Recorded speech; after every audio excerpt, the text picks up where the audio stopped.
Hey there everybody, what is going on? This is TwoHeadedFlounder. Welcome to a live deck profile. This is my first one, so I apologize if this is a little weird and awkward. I need a better setup. I need to invest in some better camera technology than my phone and my holder for it. With that being said though, a few things I want to get out of the way. I am using a couple proxies in this deck due to the fact that I am waiting for some cards to come in the mail that just have not arrived yet. I wanted to get these videos out there and made because I have a lot of ideas and a lot of decks I want to bring you guys. So instead of waiting, I just print out some proxies thanks to the ever so lovely, oh my god, I had it in the back of my mind too, Limitless TCG website. So thank you for having such wonderful proxies. With all that being said, though, this is, of course, a post-rotation version of a Zoroark-gx deck.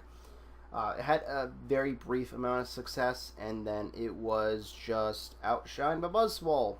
But this is a deck I've always liked. I've played around with it in the standard format that we're currently in. But I said, why not try and make one for it post-rotation, and this is what I've come up with. So if you have a lot of ideas and tweaks to this deck, go for them. This just fits my personal playstyle. Maybe you're a bit more offensive. Maybe you're a bit more conservative than I am when it comes to playing cards. But this is what I found to work out for me very well so far. So, of course, this is a Zoroark-gx deck mainly. So we have 4 copies of Zoro. Zoro has the RAM for 20 attack, and this is just maybe good in a pinch. Double colorless, slap a choice band, do the 50 damage we need to do while also giving up 1 prize. Just great overall. So, of course, 4 copies of that. Nothing else really to be said about that. It's not really that good.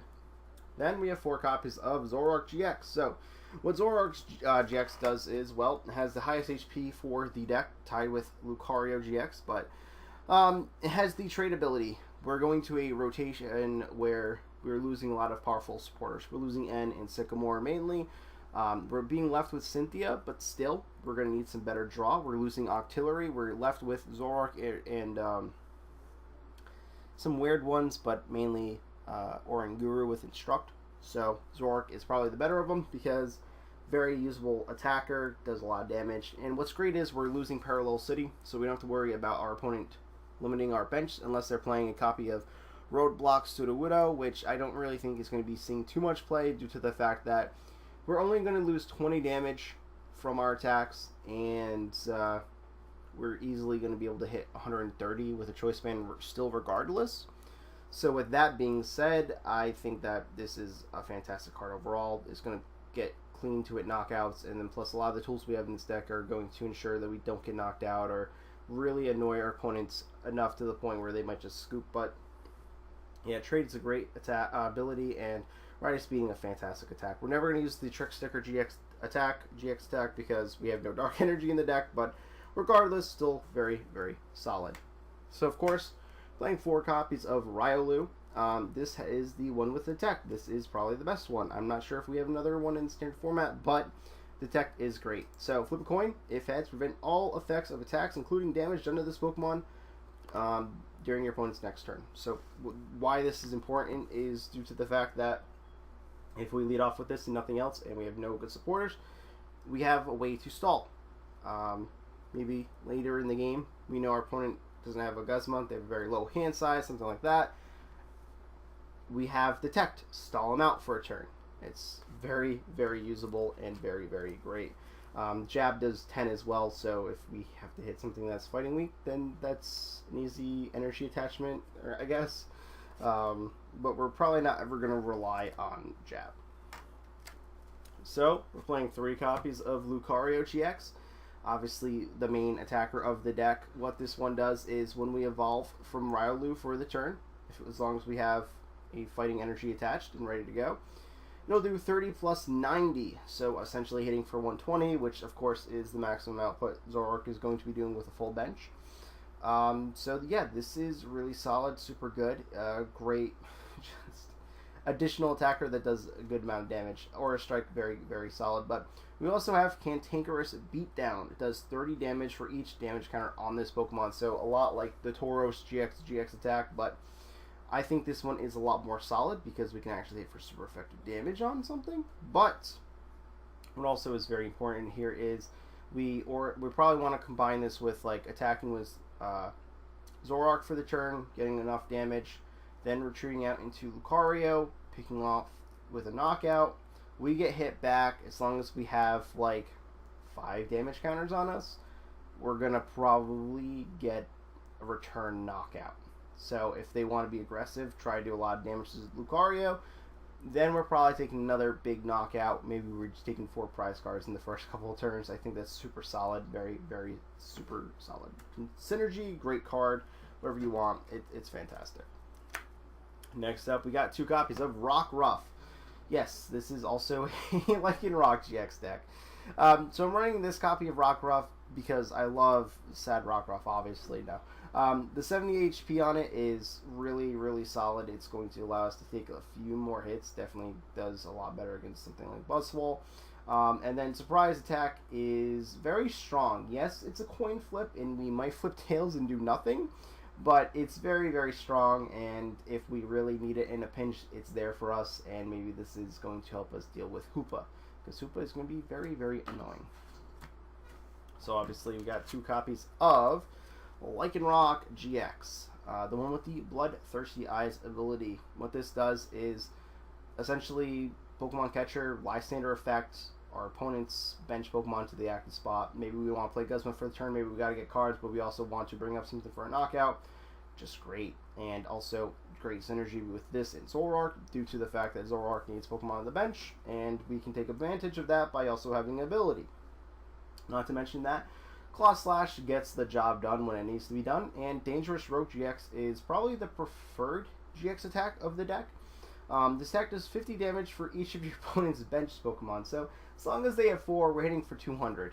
And if we have Choice Band, we're getting a knockout on the majority of the things in the game.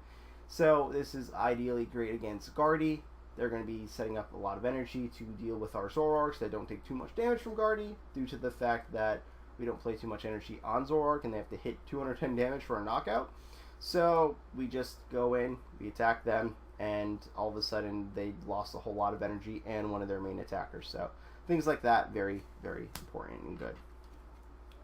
2 copies of Tapu Lele-gx, because Wonder Tag is the most important ability in the game. We're going to be able to search our deck for supporter, and we have a lot of random ones, so I think that's very good for this. But also Energy Drive can easily pick off some knockouts that we may or may not need to get. But all it is an additional attacker at the very least, right? And finally for Pokemon, we have 1 copy of Baby Buzzwole. Yes, we are playing this one because it's really annoying. And also, this is a great Hoopa counter. I feel like Hoopa is going to be very annoying, and the only ways we're going to be able to deal with it are Tex, and also probably a Alolan Muck. So unless you don't want to really run a line of Alolan Muck in your deck, Fine Attack definitely. But very hard to knock out this guy, and the fact that he's got 130 HP as a basic is fantastic, but single energy attachment to do the same amount of damage that our other guys do. Yay! So if my phone would focus on this, that's probably the best I'm going to get. I apologize. 30 plus 90 if our opponent's prize cards are exactly 4. So they knock out our GX. We go in with this. We hit for 120. They have to return knock this out. They're going to have a very hard time doing so. And maybe we get a few turns of hitting 120 off. And that's just really the ideal situation. But yeah, great for dealing with Hoopa. We're going to want this for Hoopa. We'll essentially one-shot Hoopas, and they can't one-shot us. And, you know, that's ideally the situation we want to be in. So that's it for Pokemon. Let's go ahead and move these to the side, so they'll still be on camera, but off to the side. I just want to see if that'll focus it in well enough or whatnot. But, alright, so let's move on to our supporters. I do apologize for my setup. It's not that good. We have 3 copies of Cynthia. Cynthia is going to allow us to shuffle our hand into our deck and draw 6 cards. Just good. It's just good. It's the best supporter we have left, but I can definitely see if you want to play 4. I'm just running a 3 line because I'm also running 3 copies of Lily. So Lily might need a little bit of explanation for some people. So this is essentially Bianca, or Shaman's EX's ability and supporter. Draw until you have 6 cards in your hand. However, if you use this on the first turn, you'll draw until you have 8 cards in your hand. So first turn, this just is better than those guys, outright. The rest of the time, not so much, but sometimes we want to leave the cards that we have in our hand, but we want to draw a few. That's where Lily comes in hand. But yes, I can definitely see playing 4-2 as opposed to 3-3. This is just what I've been testing and I like so far. I have a copy of Palpad in the deck, so essentially I'm getting these guys back anyways. Yes, even though we are playing Bloodthirsty Eyes, we do have a few copies of Guzma because getting guys out of the active spot is probably the best when we have things like Lucario that need to evolve to do damage. So, we have a couple of these. Again, this is essentially 4 with Palpad. It's just good. We need it, regardless. We're then playing 2 copies of Acerola because scooping up our guys and healing them completely while saving all our resources is excellent. So, you're going to see down the road we are playing just a certain amount of energy and a certain amount of other cards just due to the fact that we're playing a couple copies of Acerola, essentially having 4 in our deck because of Palpad again. But great for scooping up Lucario so we can again reuse the attack and get him out of the active. But also just saving one of our Pokemon from getting knocked out if we can clearly see our opponent target down something.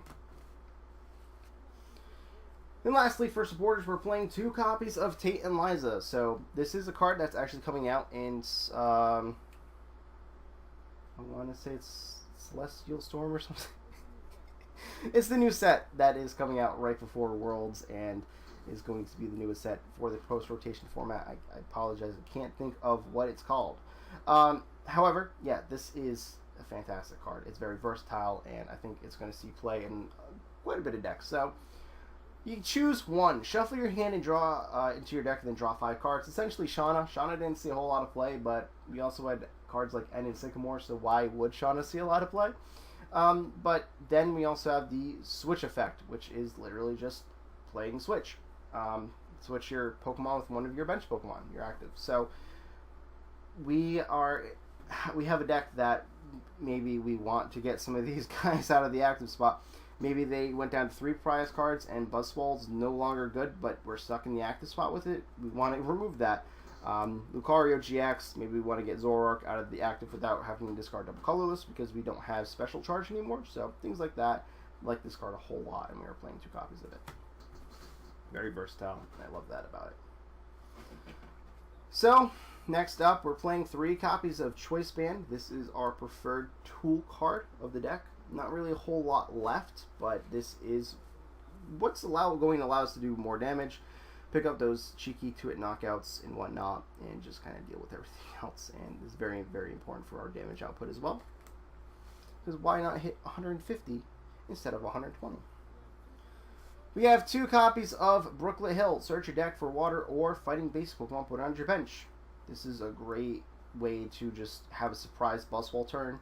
We want this to get our Rockruff or Riolu out, and I just like it a whole lot. I think it's very, very consistent. And now onto our items. So for items, we have 4 copies of Ultra Ball. Ultra Ball, of course, being the best search Pokemon card in the game, besides Mysterious Treasure, which we can't really utilize too well here. So, of course, we're going with 4 copies of Ultra Ball. Very important. It's in pretty much every single deck. We have a copy of Timer Ball. Yes, Timer Ball. This is a card that's been seeing a bit of play at the end of our format, but I think in post-rotation, because we're losing things like Evo Soda, people are going to opt to play this one a little bit more. I'm only playing a single copy because I can't really justify playing more than 1 copy in a deck, but essentially a 75% chance to grab an evolution Pokemon. We flip 2 coins. For each heads, we search our deck for an evolution Pokemon, right? Most of the time, we're probably going to have that 75% chance to just grab 1, but there are going to be times where we grab none. Sometimes we're going to grab 2. And in those situations where we can grab 2, they're going to be godly. We're going to be able to get a Zoroark-gx in play for the turn and maybe use Lycanroc's ability or get the Lucario so that we can evolve the active Riolu and then trade for the couple cards we might need. I like it a whole lot, so that's what we're playing 1.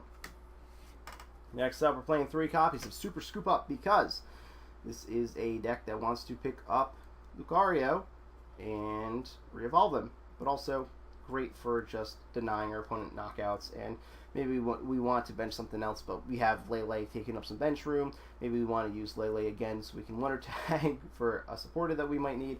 It's very versatile in this deck, and it's very lovely. Also, we get to use Bloodthirsty Eyes all over again if we really need to. Playing one copy of Rescue Stretcher because we want to grab Pokemon back. This is a deck that has a lot of Pokemon. We need those Pokemon, so it's very important.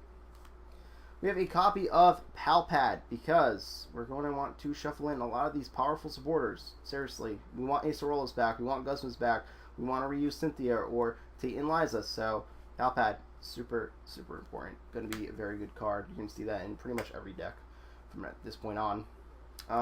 Field Blower, search, choose up to two in any combination of tool cards or stadium cards to play, remove them. I'm not sure what stadiums we're really going to have to worry about after rotation, but if there are any annoying ones, of course we're going to want to remove those. But also, maybe we want to remove some of our opponent's annoying tools that we don't want there being. So we're just playing one, but still very useful nonetheless.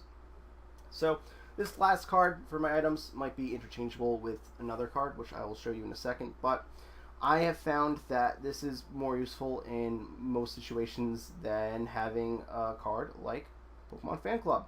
So, moving energy from one of your bench Pokemon to your active. Ideally, what we're going to do here is, I don't know, maybe Guzma or Tate and Liza, Lycanroc into the active spot, and then we're going to want to use this to attach a double colorless from our zoroark-gx to Lycanroc. So that way we don't have to play an energy for the turn, and then maybe Acerola Zoroark later, or do some other stuff, but multi-switch is definitely a lot better, in my opinion, than Pokemon Fan Club. I did have Pokemon Fan Club in here for a while, but there is quite a lot of basics in this deck. We have 4, 8, 10, 12, 13 basics. If you're having a hard time getting a full bench, I honestly don't know. I don't know what to tell you. But if you feel like this is a card you want, go for it. And most of the time I was testing this deck, when I did play, I would just have a full bench the next turn regardless. So I don't know. I dropped it for that. I think that this is more techable, versatile, and helps you get the job done a little bit better. But that's totally up to you. Of course, this is Zoroark deck, and a lot of our attack costs do include double colorless, so we're playing 4 copies of double colorless. And last but not least, we are carrying a whopping 5 fighting energy. I would like maybe a 6th energy. However, we are playing so much scooping stuff that we're going to be able to reuse this. And I know we don't have anything to really get these out of the discard pile, but again, single energy attachments for most of these guys. We're going to Acerola, we're going to Super Scoop Up. Ideally, we're going to be good. So, there you go. That is what I decided to run in my deck. I wish, this was obviously a little bit better. I'm working with what I got for now before I invest in a better camera. But with that being said, thank you all so much for watching. I hope you guys did enjoy. I hope this has been somewhat informational for you, or anything along those lines. Maybe you can take this and tweak it just a little bit to make it a little bit better. With all that being said, thank you so much for watching. Until then, I will see you all next time.